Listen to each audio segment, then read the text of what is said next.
आकाशवाणी से प्रस्तुत है प्रादेशिक समाचार।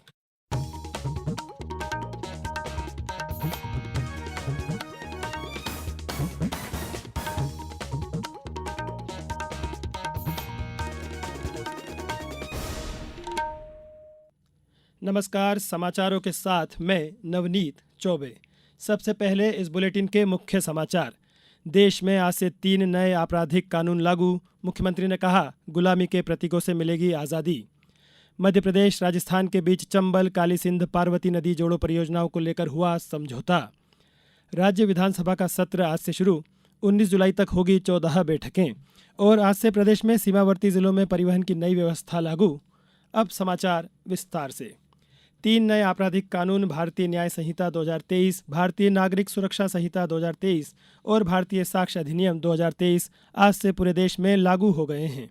सरकार ने इस बारे में राज्यों और केंद्र शासित प्रदेशों के साथ नियमित बैठकें की है और वे नए कानूनों को लागू करने से संबंधित प्रौद्योगिकी, क्षमता निर्माण और जागरूकता सृजन के लिए पूरी तरह तैयार हैं। नए कानून जांच, सुनवाई और अदालती प्रक्रियाओं में प्रौद्योगिकी के उपयोग पर बल देते हैं। सूत्रों ने बताया कि विश्वविद्यालय अनुदान आयोग, अखिल भारतीय तकनीकी शिक्षा परिषद और सभी उच्च शिक्षण संस्थान आज नए कानूनों के विभिन्न प्रावधानों पर विचार विमर्श, कार्यशालाएं, प्रश्नोत्तरी सत्र और क्विज का आयोजन करेंगे। मुख्यमंत्री डॉक्टर मोहन यादव ने कहा है कि 1 जुलाई का दिन पूरे देश और प्रदेश के लिए एक विशेष दिन है। अंग्रेजों के जमाने से चले आ रहे कानूनों को बदलते हुए नए प्रकार के कानून लागू हो रहे हैं। अब दंड संहिता के बजाय न्याय संहिता की बात की जाएगी। नए कानूनों के लागू होने को लेकर प्रदेश पुलिस भी पूरी तरह तैयार है। वरिष्ठ पुलिस अधिकारियों का कहना है कि इन तीनों कानूनों का उद्देश्य विभिन्न अपराधों और उनकी सजाओं को परिभाषित कर देश में आपराधिक न्याय प्रणाली को पूरी तरह से बदलना है। सभी पुलिस थाना क्षेत्रों और जिला मुख्यालय पर कार्यक्रम आयोजित कर नए कानूनों का क्रियान्वयन किया जाएगा। कार्यक्रम में वहां के पुलिस अधीक्षक, जनप्रतिनिधि सहित जिले के बुद्धिजीवी लोगों को आमंत्रित किया जाएगा। महिलाओं और बुजुर्गों और स्कूल कॉलेज के विद्यार्थियों को आमंत्रित किया गया है। उल्लेखनीय है कि नए कानूनों के संबंध में प्रदेश भर में 60,000 से अधिक पुलिस अधिकारी कर्मचारियों को प्रशिक्षित किया गया है। 31,000 से अधिक विवेचकों को प्रशिक्षित किया है। पुलिस अधिकारियों ने बताया कि नए कानूनों में महिलाओं और बच्चों के साथ होने वाले अपराधों के लिए सख्त सजा के प्रावधान किए गए हैं। प्रस्तावित भारतीय नागरिक सुरक्षा संहिता 2023 में पहला अध्याय अब महिलाओं और बच्चों के खिलाफ अपराध से संबंधित सजा के प्रावधानों से संबंधित है। नए कानूनों में अदालतों में पेश और स्वीकार्य साक्ष्य में इलेक्ट्रॉनिक या digital record, email, server log, computer, smartphone, laptop, SMS, website, स्थानीय साक्ष्य, मेल उपकरणों के मैसेज को शामिल किया गया है।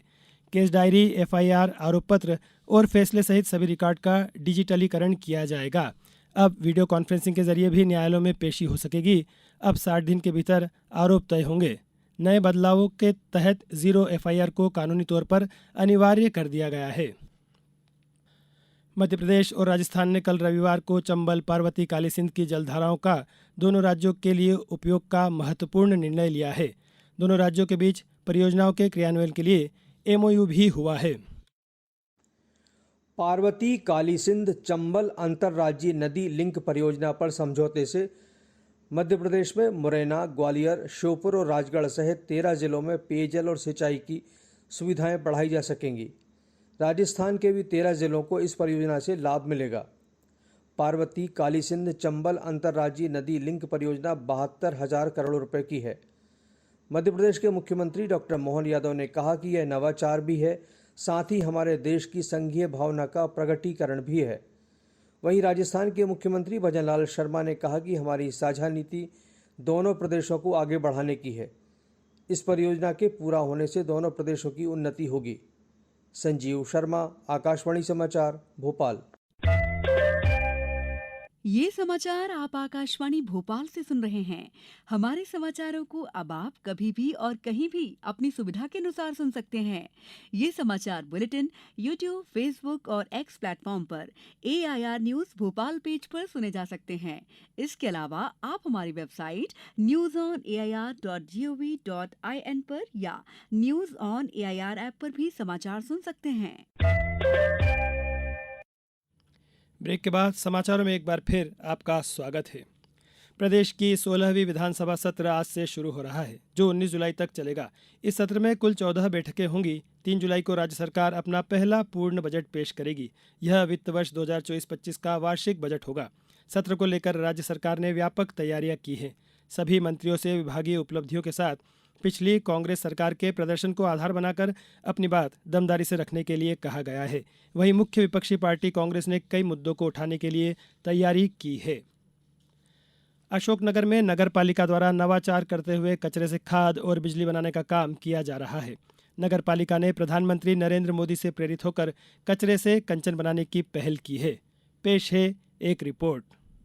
अशोकनगर में समग्र स्वच्छता की मुहिम चल रही है। कचरा गाड़ियों के माध्यम से घर घर से कचरा प्रतिदिन एकत्रित किया जाता है। एकत्रित कचरा आरोन रोड स्थित ट्रंचिंग ग्राउंड पर डंप होता है। एक प्रोजेक्ट के तहत कचरे की छटनी करवाई गई, जिसमें कचरे से निकली पॉलीथीन बिजली बनाने जबलपुर भेजी जा रही है तथा बाकी बचरा मटेरियल खाद के रूप में काम आ रहा है। अशोकनगर नगर पालिका परिषद के CMO विनोद उन्नीत तान ने बताया, प्रधानमंत्री जी की जो योजना थी लेगेसी वेस्ट, इसके अंतर्गत नगर पालिका अशोकनगर द्वारा करीब 95,000 मेट्रिक टन कचरे का निष्पादन किया गया। जैसा ऐसे ही ये हमने इस लेगेसी वेस्ट अंतर्गत ये पूरे पहाड़ को हमने समाप्त। वहीं दूसरी ओर क्षेत्र के रहवासियों का कहना है कि नगर पालिका परिषद के इस प्रोजेक्ट से क्षेत्र का वातावरण दूषित होने से बच गया है। नगर पालिका ने जो टंचिंग ग्राउंड पे जो कचरा इकट्ठा होता था, जिससे क्या आने जाने वाले को और आसपास तरह तरह की बदबू फैलती थी और उससे लोगों को परेशानी होती थी। ये नगर पालिका बहुत सराहनीय काम है। इसके लिए हम नगर पालिका और नगर पालिका अध्यक्ष को बहुत बहुत धन्यवाद देते हैं। जाहिर है प्रधानमंत्री नरेंद्र मोदी की समग्र स्वच्छता की मुहिम अशोकनगर में कारगर सिद्ध हो रही है। वहीं नगर पालिका परिषद का यह प्रोजेक्ट वातावरण को दूषित होने से बचा रहा है तथा कचरे से बिजली के उत्पादन के द्वार भी खुले हैं।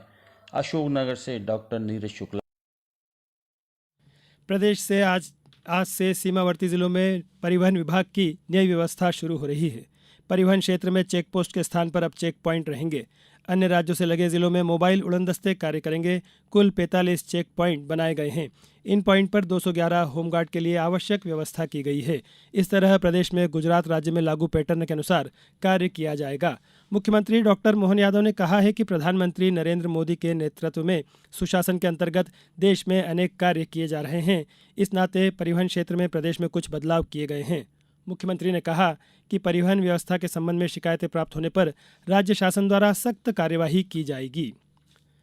मुख्यमंत्री डॉक्टर मोहन यादव ने कहा है कि प्रधानमंत्री नरेंद्र मोदी ने एक पेड़ मां के नाम अभियान चलाया है। प्रदेश सरकार भी लगभग 5.5 करोड़ पौधे राज्य में लगाएगी।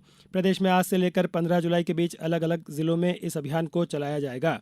मुख्यमंत्री डॉक्टर यादव ने कहा है कि इंदौर 51 लाख पौधे लगाने वाला है। भोपाल ने 20 लाख पौधे लगाने का लक्ष्य लिया है।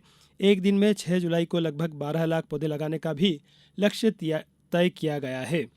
ऐसे में पौधारोपण करना केवल हम पर्यावरण को बचाएंगे, बल्कि वानिकीकरण में भी अपनी भूमिका निभाएंगे।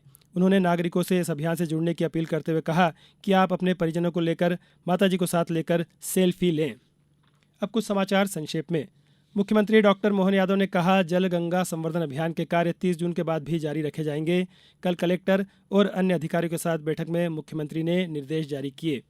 छिंदवाड़ा में भारतीय वायुसेना अग्निवीर के लिए ऑनलाइन आवेदन 8 से 28 जुलाई तक किए जा सकते हैं। जिले के इच्छुक आवेदक वेबसाइट https://अग्निपथवायु.cdac.in पर जाकर अपना पंजीयन करा सकते हैं। इंदौर जिले में फसलों की गिरदावरी के लिए युवाओं को जोड़ा जाएगा। इसके लिए 10 जुलाई तक ऑनलाइन आवेदन मंगाए गए हैं। अधिक जानकारी ग्राम पंचायत से ली जा सकती है। और रायसेन जिले में आज से पौधारोपण अभियान चलाया जाएगा। कलेक्टर ने पंचायत एवं ग्रामीण विकास, वन विभाग और नगरीय निकाय के अधिकारियों से तैयारियों की जानकारी लेते हुए दिशा निर्देश दिए। इस बुलेटिन में बस इतना ही। नमस्कार।